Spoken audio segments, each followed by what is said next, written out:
تعالى اقول لك المعلومات دي هتهمك جدا جدا بالنسبه للرسيفر اللي بيطفي ويولع لوحده. تعالى اقول لك القصه دي، لايك وشير وتابع معايا عشان خاطر يوصلك كل جديد. المشكله دي يا جماعه بتحصل كتير جدا جدا جدا، وبالذات في الرسيفرات الميني الصغيره. بيحصل ايه يا سيدي؟ بيحصل معاك انك انت تبقى شغال في امان الله، وفتره كده من الفترات تلاقي الرسيفر تيجي تحط ليه الادابتور بتاع الشاحن بتاعه يشتغل معاك من اول مره، بعد كده ممكن يقعد مره واتنين عقبال ما تشيل الكهرباء من الحيطه وتركبها تاني.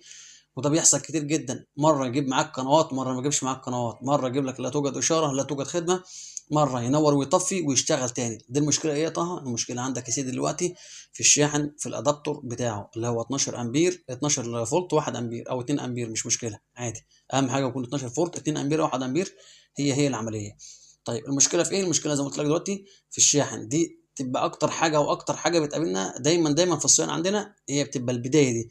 بعد كده لو ما خدتش بالك ولحقت نفسك، ممكن كمان يحصل معاك مشكله في دايره الكهرباء. دايره الكهرباء دي تروح مخرجه خرج زياده او كهرباء زياده، تروح راجعه على التونر يروح راجع على يسير اشاره، يحرك يسير اشاره، الجهاز هنا هيقف خالص على لمبه حمراء، يا اما هيقف خالص مش هيجيب معاك اي حاجه. طيب اعمل ايه دلوقتي؟ الحق بسرعه غير ادابتور، هيشتغل معاك الجهاز زي الفل مفيش اي مشكله. طبعا ده كان فيديو مهم جدا جدا لازم اقوله، لان الناس كتيره بتجيني وتقول لي ان الريسيفر بيشتغل معايا على لمبه حمراء ما بيشتغلش تاني. هو يا جماعه الادابتور غيره هيشتغل معاك ان شاء الله الرحمن. لو عجبك الفيديو لايك وشير وصلي على النبي.